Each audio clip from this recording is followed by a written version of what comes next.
인류 최초의 죄가 아담과 하와를 통해서 사람에게 들어왔다고 한다면 이 노아의 시대 때에는 그것이 만연했음을, 즉 그 당시에 가장 주된 흐름이 되었음을 기록하고 있습니다.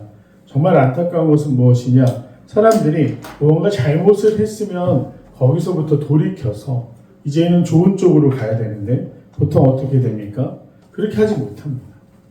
우리가 자녀를 양육해보지만 아이들이 잘 되기를 바라는 마음으로 훈육하실 때 꾸짖거나 이 경고를 하시는 일들이 있을 겁니다. 그런데 자녀들이 어떻게 합니까? 그 경고를 잘 듣고 내가 잘못했구나 깨닫고 어머니께 감사하며 다시는 그러지 않겠다고 합니까? 대부분 혼나는 그 순간에는 수긍하는 듯 보이지만 행동이 잘 변하지 않습니다. 그래서 어떻게 되죠? 너무나 안타깝습니다. 사실 자녀를 훈육한다라는 것이 우리 입버릇처럼 우리 입에 배어있는 거지만 사랑하니까 훈육한다. 근데 실제로 사랑하니까 훈육하는 것이죠. 남의 집 애들이 어떻든 사실 그 일에 관심이 가십니까? 그냥 어떤 일이 저 집에는 저런 문제가 있구나 하고 나의 일이 아니기 때문에 크게 신경 쓰지 않게 됩니다. 하지만 나의 자녀의 작은 행동 하나까지도 우리가 혼을 내거나 꾸짖는 이유는 무엇입니까? 잘 되길 바라는 거예요.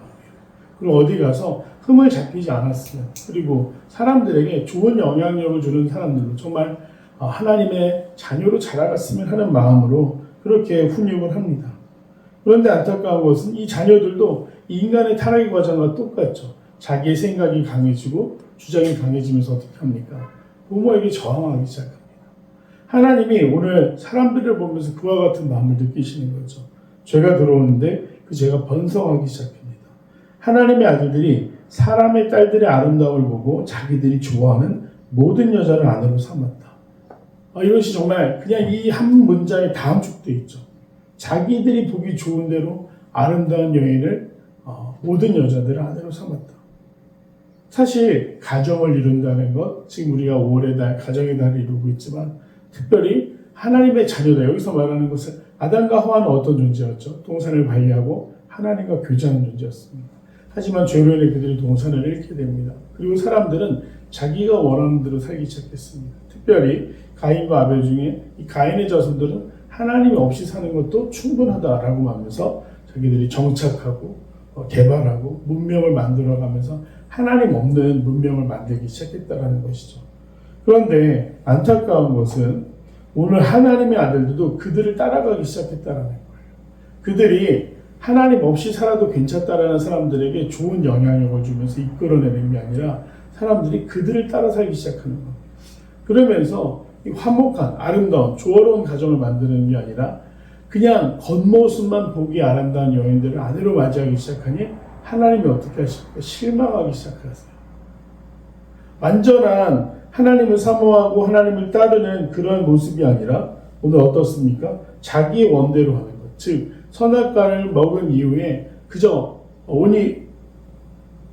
지금 세대를 보면서 이 도파민 중독의 세대, 도파민 네이션이라는 책을 제가 봤었는데 거기서 보면서 사람들이 자극적이고 또 일회적이고 그저 그 순간의 기쁨을 위해서 살아가는 그런 것이 만연한 세상이 되었다라고 이야기를 하는 거예요.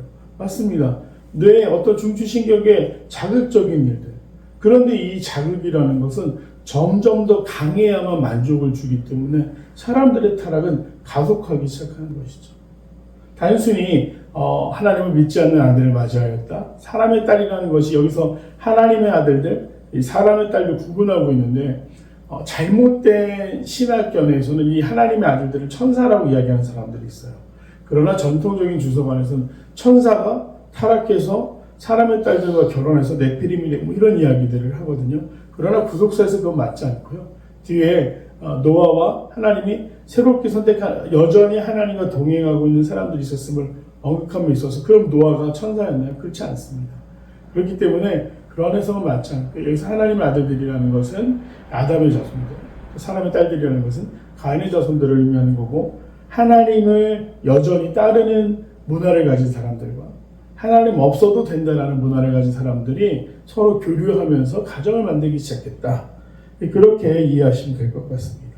그러니 하나님이 저주를 하시는데 어떤 저주를 하시냐면 여호와께서 이르시되 나의 영이 영원히 사람과 함께하지 아니하리니 그들은 육신이 되며 즉 이 전까지만 해도 여기 나의 영은 루하후, 우리가 흔히 말해 성령이라고 이해하고 있지만 하나님이 그래서 사람 만드실 때 생명을 넣으시지 않습니까? 그런데 이것이 뭐냐면 하나님을 인식하고 하나님으로부터 비롯됐다라는 것을 깨닫는 것이 성령의 역할, 생명의 역할인데 그것을 사람들이 잃어버리게 됐다는 것을 끝납니다. 이제는 하나님이 없어도 내 곁에 아름다운 여인이 있으면 그만이지. 그렇게 살아가기 시작했다는 거예요. 그 하나님이 그들을 저주하면서 그들이 육신이 됩니다. 더 이상 하나님의 말씀대로 살아가는 존재가 아니라 육신의 정욕대로 살아가는 존재가 되었다. 그렇게 보시면 될 것 같습니다. 그래서 그들의 날은 120년이 되리라 하시니라. 근데 이전까지 이 모세의 족보를 보면요, 대부분 평균 연령이 몇 세입니까? 900년입니다. 어마어마하죠. 네, 가장 오래 산 모두세라는 969세. 네, 말도 안 되게 1000년을 살았다라고 이야기를 하고 있는데 그렇게 계산하지 않습니까? 그럼 이 모드셀라는요, 노아의 홍수 때까지 살아있는 사람이 됩니다. 그 시간으로 계산을 해보면. 그런데 문제는 그들의 날이 120년이 된다라는 게 인간의 수명을 단축시키셨다. 창조과학에서는 그 전까지 노아 홍수 전에는 궁창의 물 때문에 방사선이나 이 외우주로부터 안 좋은 것들이 안 들어와서 우리가 수명이 그렇게 길 수 있고 이런 식으로 과학적으로 해석하려고 해요. 그런데 창세기의 모든 일들을 우리가 과학적으로 해석할 필요는 없습니다. 이 이야기는 뭐냐면요, 이들이 심판의 날까지 얼마 남지 않았다라는 게 전통적인 주장이에요. 120년이 된다는 게 뭐냐면 120년, 그 100년이라는 시간 안에 하나님이 인류를 심판하실 계획을 가지게 되었다는 겁니다. 죄를 짓고 그 죄가 만연한 세상 가운데 그대로 버려두실 것인가. 그래서 오늘 12절에 보면 부패하였고 내가 그들을 쓸어버릴 것이다 라고 예언하시는 것을 보면서 온 땅에 포함이 가득하고 부패하였으니 땅의 모든 일이 부패함이라면서 그래서 쓸어버릴 것을 예언하시면서 이들에게 심판의 날이 얼마 남지 않았다. 그렇게 이해하시는 것이 더 좋은 해석이라고 합니다. 그래서 어떻게 하나님이 이 땅을 보고 계셨느냐, 1절에서 3절까지는 하나님이 이 땅을 향해서 왜 실망하셨는지 어떤 마음을 품으셨는지를 기록했고, 이 4절부터 7절까지의 말씀은 무엇을 의미하고 있습니까? 그 당시의 그 현황, 그 땅의 모습이 어떠했는지를 이야기하고 있습니다. 네피림이 있었다. 그래서 이 네피림에 대해서 다양한 해석이 있어요. 사람들은 과거를 완전히 알 수 없으니까 과거의 흔적으로 때때로는 상상을 부풀리기도 합니다. 그 중에 하나가 이 땅에 거인이 있었다는 거예요. 그래서 거인이 있지 않고서는 설명할 수 없는 고대 건축물들이나 문화가 남아있다. 혹은 거인의 뼈가 남아서 존재한다. 이런 이야기들을 해요. 그것이 돌연변이었는지 진짜 거인이나 족속이 있었는지 우리가 확실히 확인할 수는 없습니다. 하지만 성경에 뭐라고 기록하고 있냐면 이 네피림들, 하나님의 아들들이 사람의 딸들에게 들어와 자식을 낳았으니 그들은 용사라 고대 명성 있는 사람들이라. 이걸 천사로 해석하는 것이 더 이상한 해석이라는 걸 좀 기억하시면서 하나님의 아들들과 사람의 딸들이 결혼하면서 이 거인이 생겨났는데, 이 거인 기간테스라는 단어를 쓰는데 폭군, 침략자, 그리고 거대한 자, 이 모든 것을 포함하고 있는 단어이기도 합니다. 근데 사람들은 거기서 거인이라는 단어를 더 좋아하는 것이죠. 네. 그런데 이 사람들이 어떤 사람이었느냐? 고대 명성 있는 용사들이었다. 즉, 이 여기서 용사라는 개념이 우리가 생각하는 대로 정의를 지키거나 위기를 구하는 영웅의 개념이 아닙니다. 용사라는 것은 싸움에 탁월해서 빼앗기 탁월한 사람들을 의미합니다. 그래서 한마디로 이 땅은 힘의 질서에 의해서 통치하는 시대가 되었고, 하나님이 사람의 죄악이 세상에 가득함과 그 마음으로 생각하는 모든 계획이 항상 악할 뿐임을 보셨다. 그리고 사람을 지으신 것을 보며 한탄하셨다 라고 되어 있습니다. 즉 뭐냐, 아까도 말씀드렸지만 하나님 없이 사는 문화가 이 문명이 득세하기 시작하니까 빼앗고 또 부시고 파괴하는 것이 이 사람의 어떤 내면의 그런 본능들, 나쁜 속성들이 통치하는 시대가 되었다. 그래서 하나님이 실망하실 수밖에 없었다라는 것을 이야기합니다. 이르시되 내가 창조한 사람을 내가 지면에서 쓸어버리듯 사람부터 가축과 기는 것과 공중의 새까지 그러하리니 이는 내가 그것들을 지었음을 한탄함이니라 하시니라. 즉 아까 수명이 120년이다 그런 것은 저주를 받아서 오래 살다 갑자기 조금밖에 살 수 없게 됐다는 것이 아니라 여기서 지면에서 쓸어버리되 가축, 기는 것, 공중의 색깔, 즉 하나님의 심판에 나는 이 땅의 모든 생명들이 끝을 맺는 날 정도로 하나님이 분노하셨고 심판할 계획을 세우셨다라는 것을 볼 수 있습니다. 그런데 그렇게 하지 않으신 이유가 있죠. 네, 바로 그 뒤에 등장하는 노아 때문입니다. 그러나 노아는 여호와께 은혜를 입었더라. 하나님이 이 땅을 향해서 실망하셨는데 노아의 가족으로 인해서 그들이 소망이라는 것을 보셨다는 거죠. 이것이 노아의 조건이라. 노아는 의인이요 당대의 완전한 자라. 그는 하나님과 동행하였다라고 되어 있는데, 여기 성경에서 하나님께 의인이라고 칭찬받은 사람이 많지 않습니다. 노아, 롯, 다니엘 정도가 구약에서 의인이라고 불렸고, 신약에서는 베드로, 요셉, 유다가 의인이라고 불렸다라고 되어 있습니다. 근데 이 유다는 가룟 유다는 아니니까 오해를 마시기 바랍니다. 그래서 이런 사람들이 의인이라고 불렸다. 즉 하나님께 인정을 받았는데, 완전한 자라는 것이 무엇을 의미합니까? 대부분의 사람들이 아까 말씀드린 것처럼 도파민에 중독돼서 점점 더 쾌락과 욕구에 사로잡혀 살아가는데, 이 노아는 그러지 않았다는 거죠. 하나님은 무엇을 원하시는지 하나님께 늘 묻고 기도하고 또 하나님의 뜻대로 살려고 노력하는 사람이었다. 네, 그래서 하나님과 동행하였다라고 되어 있고요. 그 세 아들 셈, 함, 야벳이 등장하고 있습니다. 그래서 그들이 온 땅의 죄가 부패했을 때 하나님께 유일한 소망을 줄 수 있는 존재가 되었고, 이것이 뒤에서 계속 대비되고 있습니다. 앞에 굉장히 많은 부분을 해서 하나님이 이 피조세계에 실망하셨고, 하나님이 창조하신 그 모든 생물 중에 가장 최고가 되는 사람이 죄를 짓고 하나님을 떠나는 것을 통해서 심판을 계획하시게 되었다. 그러나 그곳에 소망이 있었다. 노아가 하나님께 인정받는 사람이었다라는 것을 이야기합니다. 그리고 11절 12절은 그 뒤에 이제 심판이 시작이 됩니다. 하나님이 노아에게 방주 만들 것을 명령하세요. 근데 그 모든 것들을 다시 한번 확인하면서 이 땅은 소망이 없었다. 정말 구제불능이었다. 라는 걸 강조하기 위해서 11절 온 땅이 하나님 앞에 포악함이 땅이 가득했다. 하나님이 보신즉 땅이 부패하였으니 이는 땅에 있는 모든 혈육 있는 자의 행위가 부패함이었더라 라고 기록하고 있습니다.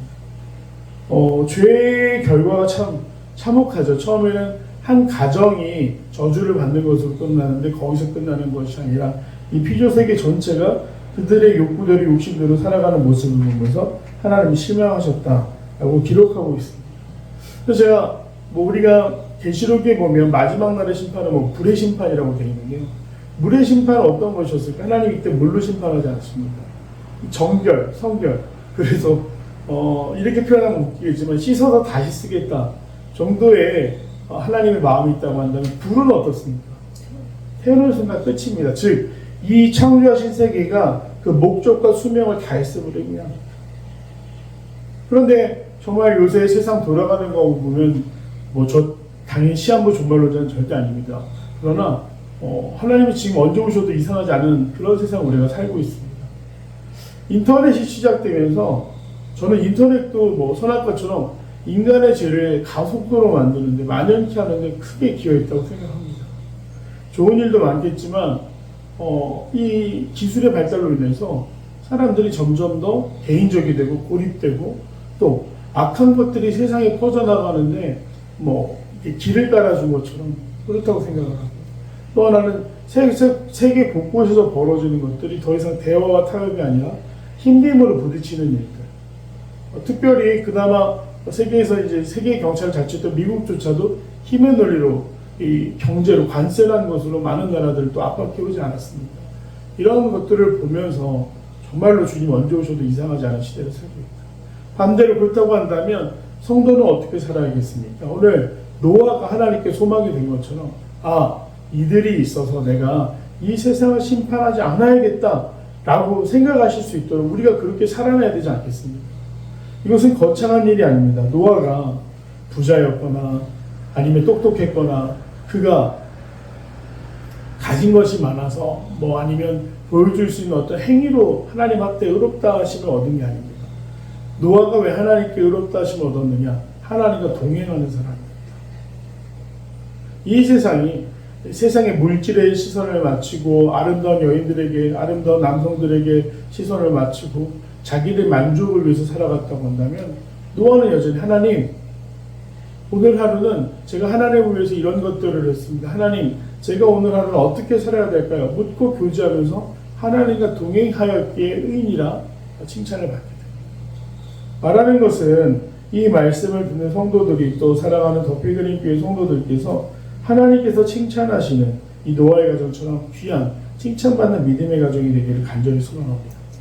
사람들의 칭찬이 중요한 게 아닙니다. 그 집 아들 대학 어디 갔다, 그 집 아들 어떤 직장에 갔다, 또 어떤 며느리가 들어왔다, 또 며느리가 들어올 때 기준이 뭡니까?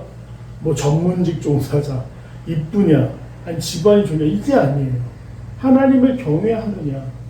그래서 두 부부가 정말 이 혼탁한 세상 가운데 노아처럼 하나님께 소망이 될 수 있는 가정인가가 중요한 건 아니겠습니까? 를 보면서 기준이 달라지면서 이 세상이 얼마나 그 죄를 짓는데 타락하는데 가속도가 붙었는지 하나님께서 그 일에 대해서 실망하신 것을 말씀하시면서 아직 작지만 소망이 남아있음을 이야기하시는 것과 같이 정말로 언제 하나님 오셔도 다시 재림의 때가 임해도 이상하지 않는 세상을 살면서 불안해하지 않는 것도 정상은 아닌 것 같습니다. 우리가 날마다 깨어있으라라는 것이 결국 무엇입니까? 하나님이 무엇을 원하시는지 거기에 우리가 민감하게 반응하는 것이 깨어있는 것 아니겠습니까? 오늘 말씀처럼 노아와 같은 인생을 살아갈 수 있는 귀한 성도들이 되시길 간절히 소망합니다. 내용 같이 보겠습니다. 1번, 하나님께서는 하나님의 아들들이 어떤 죄를 지었다고 말씀하십니까? 자기들이 좋아하는 여자들을 아내로 삼은 것, 즉 자신의 안목의 정욕대로 살아가는 것, 이것이 결국 뭡니까? 하나님의 기준으로 선택한 것이 아니라 자기들의 안목으로 선택했다. 그것이 하나님의 아들들이 죄를 지었다라고 이야기하시는 겁니다.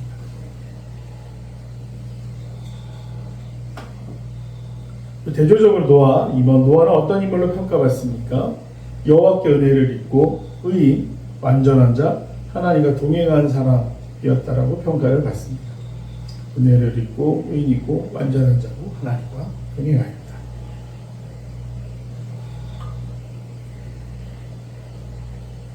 3번, 성경이 동시대 사람들과 노아의 삶을 비교하는 이유는 무엇입니까?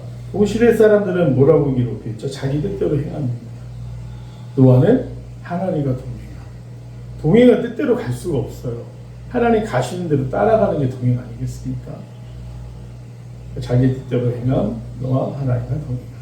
그것이 차이였다. 어저께 저녁을 먹고 아이들하고 이제 공원으로 산책을 나갔는데 3명이나 되니까 그래도 큰애는 뭐 그냥 같이 얘기하면서 걷는데 문제는 2번, 3번입니다. 둘째, 셋째는요 강아지 그냥 풀어놓으면 정신없이 막 뛰어다니고 어디 뭐 부딪힐까 막 아찔한 순간들이 너무 많습니다. 그래서 어떻게 했느냐, 특히 막내가 그냥 온 공원을 휘젓고 다니길래 킥보드를 가지고 나갔는데 킥보드 위에 잡아, 그리고 열대기에서 절대 발을 내리면 안 돼. 그리고 킥보드를 제가 이제 끌고 이렇게 다녔어요. 뭐 오르막 올라갈 때, 뭐 내리막 내려갈 때 다 이렇게 끌고 다녔습니다. 그랬더니 그 위에서 졸더라고요. 지가 안 가니까. 근데 재밌는 게 뭐였냐면 그걸 보면서 참 자녀 하나도 이렇게 동행하는 게 힘든데 하나님 우리 보면서 얼마나 답답하실까, 그런 생각을 잠깐 해봤습니다. 사람은 진짜 머리가 자랄수록 자기 마음도 자라서 스스로 지혜롭다고 여기지만 우리 말씀을 보면서 그 결과가 무엇이었습니까? 심판이었다라는 것을 우리가 기억하면서 점점 우리가 나이가 들어갈수록 또 우리가 신앙의 연륜이 깊어지고 많이 배울수록 주님 앞에 겸손해야겠다. 우리가 이 느낀 점을 보면서 한번 생각해 볼 필요가 있겠습니다. 3번, 제약이 만연한 세상에서도 의로운 삶을 살아가며 하나님과 동행했던 노아의 모습에서 무엇을 느끼는가? 다른 사람들이 그렇게 산다고 우리도 그렇게 살면 안 된다. 저는 그렇게 적었습니다. 그래서 남들 다 그렇게 해도 우리는 올바른 길을 동행해야겠다. 아이들이 제일 많이 하는 거죠. 친구들 다 해요. 뭐 해요. 그런데 그 말은 뭡니까? 자기는 허락받지 못했잖아요. 부모님께 그걸 요청하는 거 아니겠습니까? 근데 부모는 왜 요청 안 해줍니까? 이게 옳지 않다고 생각하기 때문이죠. 원하는 걸 다 사주는 것, 원하는 대로 다 시켜주는 것이 올바른 것이 아니다. 때로는 멈추는 것도 가르쳐야 된다. 볼 수 있겠습니다. 8단계 적용입니다. 육신과 안목의 적용을 따르다가 하나님과 멀어져 어려움을 겪었던 적은 언제입니까? 타락한 세상 속에서 구별된 하나님께서 인정하시는 의인의 삶, 은혜 받는 자가 되기 위해 무엇을 실천하겠습니까? 뭐 각자 어떤 개인적인 경험이 있으실 겁니다. 안목의 적용을 따르다가 하나님이 멀어지는, 이게 뭐 당연할 수밖에 없습니다. 우리가 남들 보기에 좋고 화려하고 좋은 거 따라서 살아가려면요, 하나님과 함께할 시간이 없어요. 그걸 이루기 위해서 부단히 노력하고 열심히 사는데 결국에는 하나님과 멀어질 수밖에 없죠. 저도 대단한 사람들이야, 제 주변의 사람들을 보면서 뭐 좋은 직장, 인정할 만한 자리에 가는 사람들 보면서 안타까운 건 너무 분주하고 바쁘다 보니까 하나님과 교제할 시간이 없고, 결국에는 그렇게 열심히 살아서 좋은 길인 줄 알고 하다가 어려움을 겪게 되면 너무 갑작스럽게 그 사람들이 넘어지는 모습들을 봅니다. 대부분 대동소이하더라고요. 큰 차이가 있지, 막 허우적대면서 내 인생 다 끝났다, 뭐 다 모든 것을 잃은 것처럼 모든 걸 잃지 않았죠. 하나님과 멀어지는 게 모든 것을 잃는 일이지, 살다가 내 집이나 재산이나 어떤 상황들 가서 어려움을 겪게 된다고 해서 끝나는 것이 아니라는 거. 그래서 오늘 노아가 하나님과 동행한 것이 축복이라는 것을 다시 한번 기억하면서 우리가 육신의 정욕대로 사는 것이 아니라 그 말씀처럼 하나님과 동행하는 것이 목적이 되는 거죠. 남들처럼 무언가 이루기 위해서 살아가는 게 아니라 하나님의 손을 놓지 않는 그런 믿음의 가정이 되는 것이 진정한 승리다, 또 진정한 성공이다, 그런 말씀을 통해 우리가 살펴볼 수 있습니다. 소망하기는 그 귀한 이 지혜가 비단 우리뿐만 아니라 이 자녀들 살아가는 목적이 되고 목표가 될 수 있도록 잘 가르쳐 주시고 양육해 주시고, 그것을 위해서 기도할 때 그들 또한 하나님의 자녀로 살아갈 수 있으리라고 믿어 의심치 않습니다.